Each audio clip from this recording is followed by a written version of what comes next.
for this statement and now give the floor to representative of Bolivarian Republic of Venezuela. Muchas gracias, señor presidente. Thank you very much, Mr. President. Before coming to the substance of our statement today, I think we need to make an institutional clarification. We note with concern that an attempt is being made to present to the Security Council a supposed representative of civil society, a person whose public career trajectory bears the hallmarks of sustained funding from foreign governments and transnational corporations. This has been the case for years, as well as participation in processes of political destabilization and the promotion of institutional breakdown in her own country. The instrumental use of this person to legitimize narratives of confrontation, justify the use of force, or minimize violations of international law does not contribute in any way to the purposes of this Council or to the strengthening of multilateralism. On the contrary, it erodes the credibility of the debates and distorts the Security Council's mandate entrusted with the maintenance of international peace and security. Mr. President, on January 3rd, 2026 is a date of profound historical significance, not only for Venezuela, but for the international system as a whole. On that day, the Bolivarian Republic of Venezuela was the target of an illegitimate armed attack, lacking any legal justification by the government of the United States of America, which included bombing of our territory, the loss of civilian and military lives, the destruction of civilian infrastructure, essential infrastructure, and the kidnapping of the constitutional president of the Republic, Nicolas Maduro and the First Lady Cilia Flores. Venezuela comes before this Council today with a deep conviction that international peace can only be sustained if international law is respected without exception, without double standards, and without selective interpretations. The events of January 3rd constitute a flagrant violation of the UN Charter, perpetrated by the U.S. government, in particular, the violation of the principle of sovereign equality of states, of the absolute prohibition of the use or threat of use of force against the territorial integrity or political independence of any state, as enshrined in Article 2, Paragraph 4. And a violation of the duty to settle disputes by peaceful means. Similarly, these acts also seriously violate the Geneva Conventions and its protocols, as indiscriminate attacks were carried out against the civilian population and assets. International human rights law has also been violated, particularly the right to life, personal integrity, and security. Of particular seriousness is the kidnapping of the President of the Republic by the government of the United States of America, which constitutes a direct violation of an essential norm of the international legal order, namely the personal immunity of heads of state in office. This immunity is not an individual privilege. It is an institutional guarantee that protects the sovereignty of states and the stability of the international system. Its disregard not only affects Venezuela, but also sets an extremely dangerous precedent for all states represented in this chamber, regardless of their size, power, or alliances.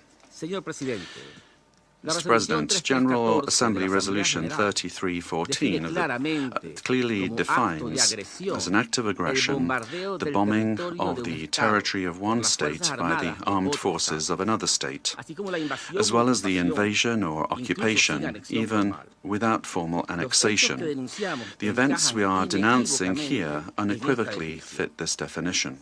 In 2004, the International Court of Justice affirmed that occupation exists when a state exercises effective control, even without formal annexation or the continuous presence of troops.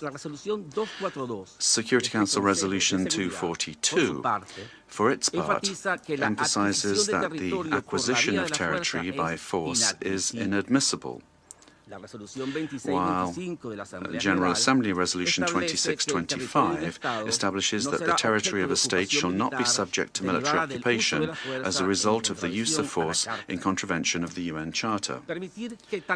Allowing such acts to go without an effective answer would amount to normalizing the replacement of law by might, while eroding the very foundations of the collective security system. Today, it is not only Venezuela's sovereignty that is at stake, the credibility of international law, the authority of this organization, and the validity of the principle that no state can set itself up as the judge, party, and executor of the world order are also at stake. Mr. President, we cannot ignore a central element of this U.S. aggression. Venezuela is the victim of these attacks because of its natural resources. Our country's oil, energy, strategic resources, and geopolitical position have historically been factors of greed and external pressure. When force is used to control resources, impose governments, or redesign states, we are faced with a logic that harks back to the worst practices of colonialism and neocolonialism. Accepting such a logic would mean to open the door to a deeply unstable world in which countries with greater military capacities can decide by force the political and economic destinies of other states. This scenario not only threatens Venezuela, it threatens international peace and security as a whole. If the kidnapping of a head of state, the bombing of a sovereign country, and the open threat of further armed action are tolerated or downplayed, the message sent to the world is a devastating one, namely that the law is optional and that force is the true arbiter of international relations. Venezuela firmly believes in diplomacy, dialogue, and peaceful coexistence among nations. That has always been our historical position, and it remains so today, even in the face of an aggression of this magnitude. It is precisely that commitment to peace, the one that was violated on the 3rd of January. Therefore, Venezuela urges the Security Council to fully assume its responsibility and to act in accordance with the mandate conferred upon it by the Charter of the United Nations. In that regard, we request, A, that the government of the United States of America be demanded to fully respect the immunities of President Nicolas Maduro and First Lady Cilia Flores, as well as their immediate release and safe return to Venezuela. 2, that the use of force against the Bolivarian Republic of Venezuela be clearly and unequivocally condemned. Thirdly, that the principle of non-acquisition of territory or resources by force be reaffirmed. And 4, that measures aimed at de-escalation, the protection of the civilian population, and the restoration of international law be adopted. Mr. President, in spite of the seriousness of the events, Venezuela would like to inform this body and the international community that its institutions are functioning normally, that constitutional order has been preserved, and that the state exercises effective control over all of its territory. In accordance with our Constitution, Executive Vice President Delcy Rodriguez is being sworn in as acting President of the Republic, thereby guaranteeing institutional continuity, stability, and internal peace. We wish to convey a message of serenity, confidence, and hope to the Venezuelan people. Venezuela is a nation that believes in peace, work, and dignity.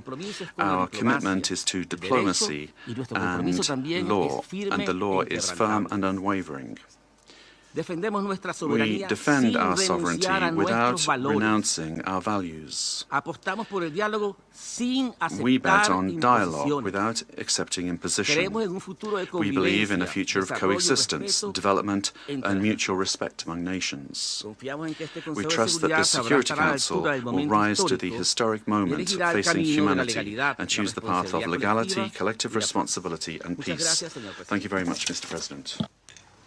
I thank the representative of the Bolivarian Republic of Venezuela